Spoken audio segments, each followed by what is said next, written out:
Brilliant coaching academy की platform से आपसे मुखातिब हूँ। आज के शॉर्ट वीडियो में हम डिस्कस करेंगे एमडीकेट 2017 का एक ज़बरदस्त सा एमसीक्यू।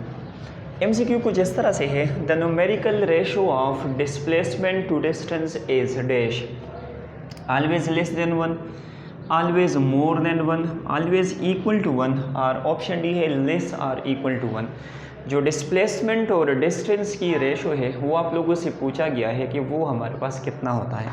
इसको समझने के लिए सबसे पहले मैं यहाँ पर दो पॉइंट्स ड्रा करता हूँ। Let's say this is point A and this is point B, ठीक है।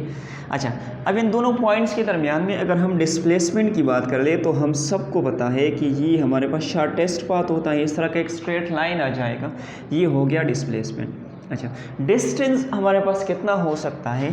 तो डिस्टेंस तो हमारे पास कोई भी पाथ हो सकती है जो बॉडी फॉलो करती है। लेट्स से ये हमारे पास हो गया एक डिस्टेंस इस तरह से, और भी हमारे पास कोई भी पाथ हो सकता है। लेकिन अगर एक बॉडी है और वो कम से कम डिस्टेंस ट्रेवल करना चाहती है तो वो फिर क्या करेगी? वो जो है वो इस तरह का एक स्ट्रेट पाथ वो फॉलो करेगी। ये कम से कम डिस्टेंस हो सकता है। अच्छा, अभी ज़रा देखिए, हमसे पूछा गया है डिस्प्लेसमेंट और डिस्टेंस की रेशो निकालनी है। तो यहाँ पर लेके डिस्प्लेसमेंट डिवाइडेड बाय डिस्टेंस, एक ये वाला केस है डिस्टेंस का, एक ये वाला केस है।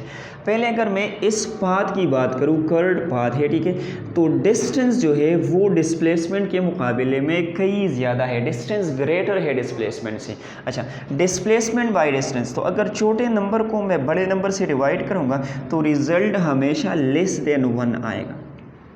ये हो गया एक केस। छोटे नंबर को बड़े नंबर से डिवाइड करूंगा तो रिजल्ट हमारे पास लेस देन 1 आएगा। लेकिन इस तरह का भी एक डिस्टेंस हमारे पास पॉसिबल हो सकता है, ठीक है। तो इस वाले केस में ज़रा देखिए, अगर स्ट्रेट पाथ फॉलो कर रही है तो डिस्टेंस और डिस्प्लेसमेंट आपस में बराबर हैं। तो अगर डिस्प्लेसमेंट और डिस्टेंस आपस में बराबर है, इक्वल नंबर को एक दूसरे से सेम नंबर को डिवाइड करेंगे तो रिजल्ट हमारे पास 1 के बराबर आएगा। तो यहाँ पर मैंने लिख दिया इक्वल टू 1। अभी हमें पता चल रहा है कि यहाँ पर दो पॉसिबल केसेस हो सकते हैं। जब भी आप लोगों से पूछा जाए डिस्प्लेसमेंट और डिस्टेंस की रेशो निकाले तो हमारे पास दो पॉसिबिलिटीज़ हो सकती है। या तो बॉडी ट्रेवल करेगी कर्व्ड पाथ के ऊपर, तो वो कर्व्ड पाथ के लिए डिस्प्लेसमेंट जो है वो डिस्टेंस के मुकाबले वो बहुत कम होता है, या फॉलो करेगी स्ट्रेट पाथ को। अगर स्ट्रेट पाथ के ऊपर जाएगी तो फिर डिस्प्लेसमेंट और डिस्टेंस बराबर होंगी। तो अगर कर्व्ड पाथ है तो लेस देन 1, अगर स्ट्रेट पाथ है तो इक्वल टू 1।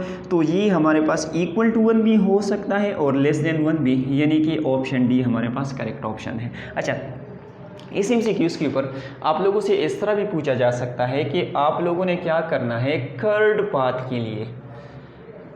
पाथ के लिए डिस्प्लेसमेंट और डिस्टेंस की रेशो निकालनी है। कर्व्ड पाथ, तो अभी मैंने आपको कहा कि डिस्प्लेसमेंट कम होगा as compare to distance on a curved path. तो अगर डिस्प्लेसमेंट हमारे पास स्मॉलर है, डिस्टेंस ग्रेटर है, तो आंसर हमारे पास हमेशा लेस देन 1 आएगा। और अगर हमारे पास कोई भी स्ट्रेट पाथ है, इसके ऊपर बॉडी जो है वो ट्रेवल कर रही है, तो स्ट्रेट पाथ के ऊपर हम जानते हैं डिस्प्लेसमेंट डिस्टेंस के बराबर होगा। सेम नंबर को डिवाइड करेंगे तो रिजल्ट हमारे पास हमेशा 1 आएगा।